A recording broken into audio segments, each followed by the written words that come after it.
co-founder, and on this show, I'm with Dave Stewart. Now, Dave is the founder of the Fresh Air Leadership Company, where he and his colleagues help chief executives build the capacity and capability of their leadership teams and senior management groups. Dave has been a lead guitarist in a rock band, who wouldn't believe it, several years in the mountain rescue team, and almost 30 years in the British Army.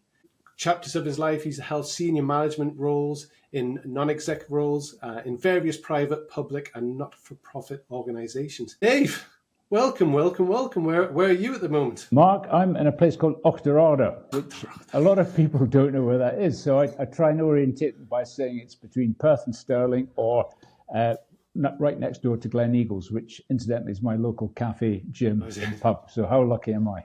So you don't have to wear the fox hat to find that then? No. So Dave, let's just jump right in. The reason I wanted to get you on here is because you helped Bella and Duke in the early days, really, I guess, figuring out what our culture was, how to get a company growing as fast as ours did, because we started off just before COVID. We went from 10 staff to 130 staff within basically about 24 months. And most of the people, a lot of it was online, because obviously we weren't able to be in offices and stuff. So I'd love you just to tell a little bit about a mission about Fresh Air Leadership Company and what you do and why you do it. Okay, so we help, as you said in the preamble, we help chief executives build highly effective leadership teams. And we steer away from words like transformation and all those kind of big buzzwords, because we checked with a whole bunch of chief executives and they said, we like the word effective because it's about getting stuff done. So that's kind of why we do it. That's what we do. But why we do it is very simply, the world needs better leadership. And our little contribution is working with scaling companies, merging companies and resetting. More is possible. And our job is just to nudge people in the direction of good. So when you say better leadership, what's bad leadership? It's not necessarily bad leadership. I mean, it's maybe people who start a company. It's their first ever job. They're chief executive, and there's a lack of knowledge around, say, you get to a certain size and you think, I need a team around me. So a lack of knowledge about how to do that. Things like ways of working, how important behaviours are, things like purpose and vision and all those kind of bedrock items. So it's about helping people on their kind of learning journey, rather than saying you're not good at it. Let's start from a place of good intention and make you better. And I guess 30 years in the forces teaches that, because one man is an army by himself, and if you're ahead of that, you cannot be in the trenches. Yeah, my first job was in charge of 30 people. Okay, so straight in the deep end. Clearly, you have help, but from day one onwards, you are in the people business, and it's all about people, and it's all about the glue and bits and bobs between the noses, as we say it, that makes that cohesion work. Absolutely. And I think that's a really interesting point that you bring up, that the mindset that maybe gets you to your first couple of 100,000 is not the mindset you can necessarily have when you want to get to a couple of million, because if you try to control everything, you own it, you do it all. You've probably seen this a million times before, Dave. And probably, and I guess part of one of my questions really is around the success you've seen in actually what you've done and helping. I'd love a case study, if there's a case study. Well, there's a couple that stick out really. Is the Scale Up program, which you've been a member of, where the Tom Hunter Foundation brings together entrepreneurs on their growth journey, and we've had lots of feedback from entrepreneurs who said that the modules that we have contributed, which is around trust, decision making, and teamwork, have been foundational in their own personal journeys and understanding slightly more widely the things they need to do with their people. So that's been a very heartwarming sort of feedback for us. And of course, folks go on and then bring us into their companies, as you have kindly done. The second one was with a major bank, so a blue chip bank. We helped them form the leadership team of a division they were standing up to deal with the debts, the global debts that they were dealing with. And we used a mountain rescue based theme where they had to form a mountain rescue team, and we did lots of fun and training and drones and casualty management and all the rest of it. But the underpinning inquiry was, how do they need to be together to lead at pace on a global stage? And the culmination of that experience was very visceral. They had to triage between two casualties, and the storyline was, what are you going to leave behind and what are you going to take forward? And that was so visceral that they remembered this event 6 to 9 months beyond. Wow. And they had a kind of shorthand for whenever they needed to have a courageous conversation with each other. They said, look, John, we need to have a Dunblane moment. We did this. we did this thing in Dunblane, and that was the shorthand that meant so much. It opened up a whole bunch of memories around how they needed to be with each other. So that was very good for us. And that's interesting because you brought up the word trust. One of the questions, I guess, is also around how do you define a healthy culture? For me, trust is. Yeah, I mean, culture is a real kind of buzzword, and people have all sorts of interpretations. So at one end of the spectrum, people say, well, trust is, it's our 4 values, okay, that defines our trust. And I was reading an article, it's a bit like a car. You can say you've got a wheel, a seat, and a boot, and some other bits and bobs, but actually that doesn't define the car. It doesn't define the whole operating system and how you make it work. Culture is something that's about the spirit that we all feel when we're there. It's the feeling we get on a Sunday night before we go to work on the Monday. It's the type of interactions we have when we're at work. Culture, every company has a culture, whether they want it or not. And there are and there are multiple cultures, and they change throughout the day. You can have the climate, which is like a team environment. Yeah. Depending on the mood of the people in the team, it can go up and down, sideways on an hourly basis, and that can magnify across the ecosystem, which is a company. So culture is a really difficult thing to pin down, but a great place to start, which we did with you, was actually what are our values and what are the behaviours that those values signify? How can we tell stories around those things that are real and lived, and how can we identify the green behaviours that we want to have and the red behaviours that we want to discourage, and what tools can we have to actually subdue the red behaviours and promote the green behaviours. So I think that's kind of what we did with you. No, that's great. I guess I remember somebody saying as a leader, it's important that you're consistent. So if you're grumpy, be grumpy all the time. Don't be happy one moment and grumpy the next thing. If you're energetic, it's really important that you lead by consistency, whatever that consistency is. Not everyone has to jump around like a juice monkey, but consistency is the key. So what's the common challenges, I guess, you see in companies face building, but also maintaining that positive culture? Yeah, so start with self-awareness. Quite a lot of people who get an important job for the first time, they maybe get promoted beyond their immediate capability, feel they have to act into a job spec. And it's, in a sense, no fault of their own. They may be in a big company, they're moving fast, they haven't got the training, they haven't got that self-awareness. So I think everything starts with self-awareness. And you remember that exercise we did with everybody, 4, 3, 2, 1, which actually helped people introduce themselves and tell them their kind of formation stories. You promoted the idea of connection, but also trust. Other common difficulties are just people not understanding one another. So you've got to understand yourself, but you've got to understand one another. And quite often, very simple things like communication preferences get in the way. So I like a text or an email, and I know other people prefer a telephone call. And sometimes if you don't understand that, resentment can start to appear between those two parties because you never reply to my emails. And then it becomes a problem when actually it was just a misunderstanding. And we had a client not so long ago who had not been answering emails for months. And we got them all together and this came to a head and he explained, it's because I'm dyslexic folks. And it was the first time he'd been able to explain to people, I don't answer emails because it's very difficult for me to do that. Isn't that one of those wonderful life lessons that you make assumptions? It's like somebody coming out of a disabled toilet without a wheelchair, you make a judgment straight off the bat. We do it all the time, and you're absolutely spot on being aware and where your brain's going and making judgments that maybe aren't real. And we do that all the time, don't we? Life is very much our view of life. As they say, if you want to change the world, you've got to start with you first. And that's a great example. And I really want to delve into that because that was such a crucial part for me on the DNA day of Bella and Duke when we did this. Let's dive into it, Dave, because you ran our DNA days. So my background was doing sales, and I had a lot of direct sales people working with me. And we'd start in the office at 7 o'clock in the morning. And these people were on commission only. Like, we were all on commission only. So if you didn't make sales, you just didn't pay for the food, never mind the fuel in your car. And one of the things that we did every morning, we ran morning meetings. We used to call them impacts, but we had the music blaring. We had our 5 and 8 steps. And we were talking about positive mental attitude and enthusiasm, that spirit within.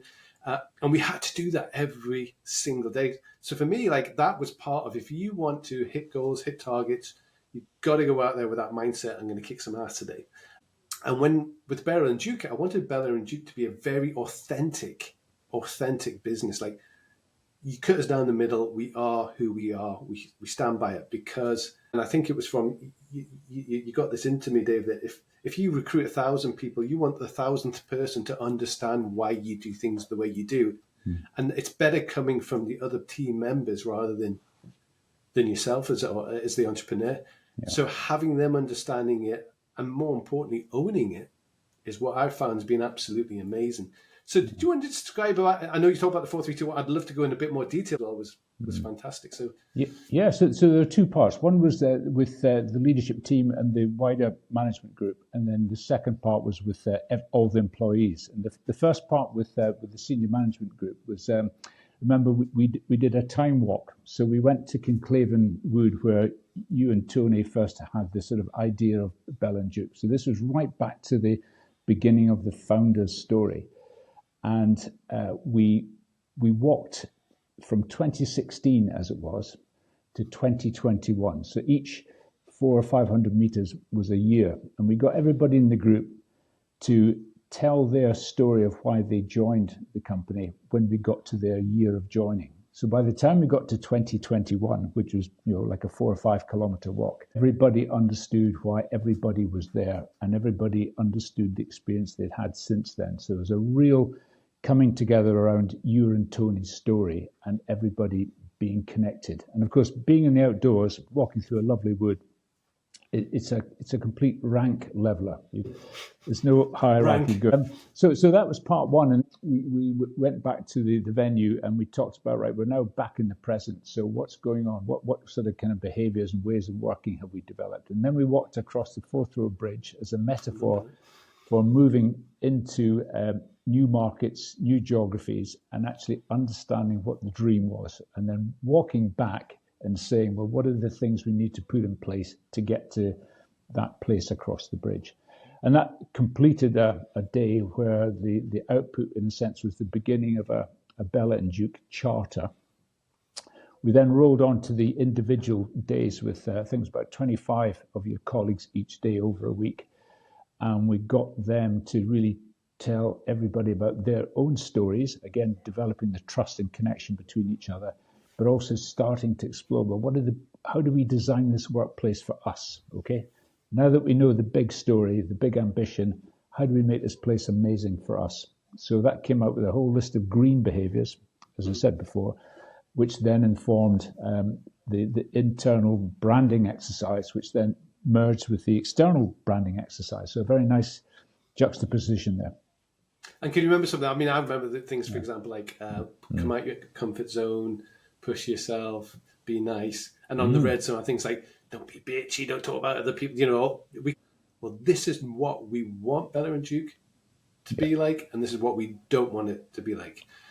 And I found that really, really powerful. And I think they owned it rather than if I could have told you what they're probably going to write. Yeah, absolutely. They've got to, the words they used were the words they felt, and it was theirs. And the other great thing about that sequence of days was that you and Tony turned up every day. So it wasn't a question of you guys turning up on day one and then being terribly busy and important on other stuff. You were there every day for every member of the team. And I think that was, hugely, you were walking the talk and you were with them and you were listening. Okay, you weren't talking over them. You were listening and taking on board what they wanted the company to become. Very powerful. That was leadership right there. Well done. Thank you. And I think, it helps me. I mean, the sharing part, all these things, but showing you're vulnerable, showing you, hey, you know, I'm not perfect either, but it's not stopping me. I mean, I knew nothing about pet food until I started it, and I knew nothing about stag and hen parties before I started that, and holiday parties before that, and whatever else I've done in my past. Yeah. So no, it was great. And I think off the back of that, which really worked well for us, is we built our brand book, and our office is called Park Life. The reason things like franchises work so well is everything's systemized. And when you take out personalities and go, look, you can build a great business on great systems. And those great systems come from working it out, what's efficient, how people want to be. And then you create these systems. It's really easy then to scale up, because when you say and give someone credit for what they're doing, or award or whatever, I keep going back, and that's part rule number 3 or this or that. So I'm always feeding it back to the system. So it eliminates the whole, I have to be one of these outgoing, amazing personalities. No, you just got to follow the system. Follow the system. You'll have a great attitude. You'll show up every day. You'll be an amazing team player. Customer service will go through the roof. And for me, being a customer-centric business, the easiest way to do that is just to have a phenomenal team around you, because they want to do well from the customers. I don't know if you've seen that experience in other businesses, but definitely that was one of the outputs from those 5 days. I mean, the thing that struck me, and Haley, big shout out to Haley. The thing that struck us about you guys was that whatever words that were used, love was actually central to it all. It's love of our pets, and an increasing sense of love between colleagues as they shared their stories. And I don't mean love in a big sense, but there's a sort of connection, love between colleagues, that they all realized they were in on this amazing journey, successful journey, scaling journey. So I think the whole kind of concept of love was core to what you guys do. Very impressive. No, thank you. And I guess pulling out a bit, so how do you measure the success of the program in terms of cultural impact and business performance? What do you look for? Or when you go into a company and you start working with it, you go, oh, I've got a bit of work to do. Well, we always have spend time with the boss, okay? And we always start with the big question, and we help him or her to say, well, what is the big question that you and colleagues need to explore and find the answer to? Okay, so as an example, how do we need to be connected and collaborate as we explore the opportunities of energy transition? Okay, something like that. So that's the big question. And then from that, we will work out, so what are the hard outputs you need from our time together? So it could be a team charter or a development map or a strategy. And what are the consequential outcomes that come from that? So it could be increased trust, could be improved retention or whatever. So we always start off by identifying the things that we're going to measure our success against. So in a sense, it's quite easy. We agree up front, this is what the outcomes are. And we also agree with the customer, look, this is the bit that we're going to do, but actually here's the bit that you need to do as well, because it must be a collaborative effort. It's not like you get a bunch of trainers in and they're going to spend 8 hours showing you a whole bunch of PowerPoint slides, at the end of which colleagues are going to fill out a happy sheet. Yeah, we had fun today. It's not that at all. It's about a contract between us and the client, collaborating over the delivery of this thing that they want. So, and I guess from my direct experiences is it's often the powerful questions. So you haven't got the powerful answers, you've got the powerful questions to ask. And what it also shows is how similar a lot of people are. They can come from all different backgrounds and upbringings, but actually pull a couple of layers behind, but all very similar indeed. Yeah, we all want to be relevant. We all want to be safe. We all want to have a bit of excitement in our lives. That's kind of it. And harking back to an earlier question about sort of culture, one of the sort of benchmarks we use is a sort of definition of psychological safety. So, for example, in this place, do I feel included and welcome? That's the sort of stage one. Secondly, do I feel safe to learn? Because I'm going to make some cock-ups in my first couple of weeks. Is it safe for me to ask silly questions? Third one is, does it feel safe to make a contribution? Can I speak up in a meeting and make a suggestion? And finally, is it safe enough for me to actually challenge the whole way things are done here? Can I challenge the business model? Can I challenge the we do marketing, whatever? So a culture that allows those, step increases in safety, I think, is a good way to go. It's a little ruler that we use in the background. Comes back to that word trust again, doesn't it? Yeah, I trust that, yeah. And often the people who really know the answers to your challenges are the guys on the front line, whether it's in customer service, answering the phone, or in the factory building and putting things together. Yeah. They probably know so much, and we forget just to go and have those chats with them and bring them in and do an environment. And I think out and about, walking, you naturally feel safer where you're in the boss's office. You may be a bit intimidated. I don't know. I just found it a much more of a level. Yeah, it goes back to school, isn't it? When you were sent to the headmaster's office, it was never good news, was it? Right. And one of the challenges we've had, I guess, changed over the last 5 years is this whole hybrid remote working. So how have you found that you've had to change things in the way that you deal with culture? Has it changed at all because of this hybrid working environment? It sort of has changed and sort of hasn't changed. Okay, so people are still people, right? Mm-hmm. And when we're on a call like this, people are wearing shorts and flip flops and things, and that's they're Can wearing. You tell? But at the end of the day, it's all down to trust. It doesn't. Well-informed bosses don't care what you do during the day, as long as we're both achieving the things we've agreed we're going to achieve. Okay. Obviously, some jobs can't be done remotely. If you're on a production line doing fabulous raw food, you can't be doing that from home. Okay, so it's not across the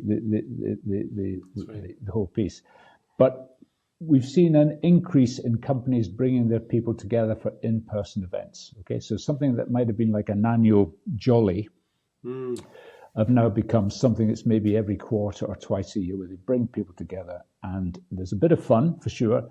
But there's also an opportunity to reconnect and maybe do a number of topics of business interest. So I think that's been really healthy as well. So there's been a real positive out of that. So making sure that you're proactively getting the teams together, maybe once a quarter, once every 6 months, where previously you just wouldn't have done that. That makes total sense. It does. And the investment in doing that is more than repaid by, say, the costs of poor retention and obviously the onward recruiting costs. So there's a business case that actually supports that type of so less days off, less people quitting, etc. No, it makes a lot of sense. And these aren't things that people factor in sometimes, because the cost of recruiting staff not only takes 2 or 3 people's time out, and absolutely makes sense. Absolutely. Getting on to the personal side of things, obviously with your background in the force stuff, what's been the most rewarding aspect of your work with Fresh Air Leadership so far? I mean, wow. I think it's actually forming Fresh Air. I mean, well, because I had a background in public and not-for-profit sectors and a bit of private sector, I found out that I didn't like having a boss. And I thought, right, and I wanted to make something from nothing is actually exciting bit. The other exciting bit is obviously working with amazing clients like yourself. I would say that, of course, but actually looking into lots and lots of different companies and seeing the similarities and the differences, but actually discovering, goodness me, there's a job that I never knew needed doing, but these guys are doing it. You open your mind to how the world works. Yeah. And then I guess the third bit is actually working with the associates that we have. So we don't have a workforce. We've got a constellation of amazing people that we bring in for different jobs. So actually having them willingly be part of the team and do the stuff they do is fascinating. I just love it. And this leads me nicely onto this next question, which is, for me, when I look in the mirror and go far, and then the second day I remember why I do what I do every morning, and my mission to change the pet food industry is so strong that it's easy for me to go, I remember why I'm doing what I'm doing. The previous business that I had, it's about chasing the bug, chasing the whatever, but this was the first business where I went, you know what? This is bigger than me. This is about changing. And more importantly, also showing people that if you feed your pets right, maybe we should feed ourselves right as well, because the NHS is falling over and all these things, and we have to own our own health and well-being. So on that point, what's your secret sauce for staying motivated and inspired? Because being a leadership coach, you have to also be at that level all the time as well. So I see your photographs on social, you often in the canoe on a loch somewhere. So what sort of things do you do? What's Dave do in the morning to set himself up for an amazing day? Well, there's two parts. One is why I'm doing what I'm doing, which is the motivator. So I've been in a rock band, I've been in a mountain rescue team, I've been in multiple different teams in the military, overseas, at home, multiple leadership teams, public, private sector, etc., etc. And in every one of those, things could have been better. Okay, there was some dominant personalities, there were perhaps poor processes or whatever. I always thought, right, we just need to do a couple of little things here, and this can be so much better. Okay, it's a bit about finding the levers in the team and pressing or buttons and pressing them and actually getting a far better improvement. So I've always had this desire to improve and get collective leadership doing better. So that's always been a driver, and it is to this day. In terms of the canoe stuff, I mean, I've got happy places. I've got places I like to paddle on. Not white water. It's got to be still lochs. It's got to be peaceful, gorgeous lochs. Walking, getting on the bike, all that is almost just in my DNA. So it's, in a sense, I almost don't notice it because it's just part of who I am. But every now and then I realize, gosh, how lucky am I to still be physically able and live in the centre of Scotland with all this around me. So that's continuously inspiring too. And I know you've had some neat jobs done as well, and you've gone out and done it. It's not stopped yet. You just can't stuff it or figure out a way of doing it. Tell you, rehab is really boring. Somebody said that the difference between a physiotherapist and a terrorist is you can negotiate with a terrorist. Okay, but onwards. We're getting there.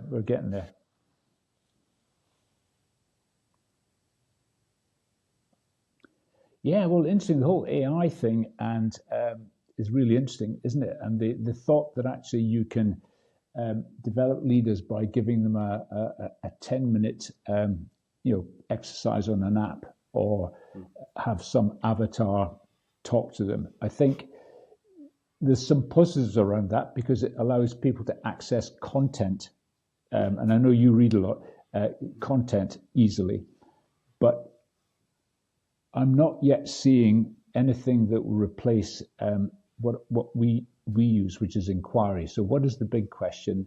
How can I help you untangle this question? And I'm not quite sure avatars and AI, et cetera, are quite there yet. And ultimately, it's all about connection and trust. Back to the beginning of our little chat here. Can you have that visceral connection with an avatar? I think there's something irreplaceable about the spirit between people in a team or in a group that will always be there. And things like asking critical thinking, asking critical questions. I'm not quite sure. I mean, AI is regurgitating stuff that already exists. It's not going to places that are new. I've often thought, have you ever met a Geordie who's not proud of being a Geordie? And why is it? What is it that makes a Geordie so proud? And I've asked this a few times, and it's this whole. We were down in the coal pits together and we had to look out for each other. We're in, the shipbuilding. And at the end of the day, we let steam off by going down to the social or whatever. And it's that bond. And I don't think AI could ever replace those connections that you would have. And you would have had that in the forces where there's just some life bonds that, the 3 a.m. club, where if you get a call at 3 a.m., you just go and help. No problems, no questions. You just go and help. And there's something beautiful and endearing and amazing about those relationships, and I don't think AI could ever replace those connections. I think the Germans have the word Gestalt, which actually embodies that sense of spirit, that inexplicable sense of spirit. Yeah. They also have another great word, Mannschaft, for a football team, don't they? If anyone's seen the Iron Brew advert. Dave, is there any question you wish Mark asked? Is that, look, Dave, where's the best place for people to find you, find out more about you and what you do? Okay, so LinkedIn, the Fresh Air Leadership Company, or Dave Stewart, and the website is freshairleadership.com. Dave, it's been amazing. I know we had a few technical issues getting on, but we persevered and got it going. I really appreciate you jumping on the call today, and no doubt we'll be speaking again very shortly. Okay, Mark. Thank you very much then. Cheerio, bye then. Bye-bye. Take care.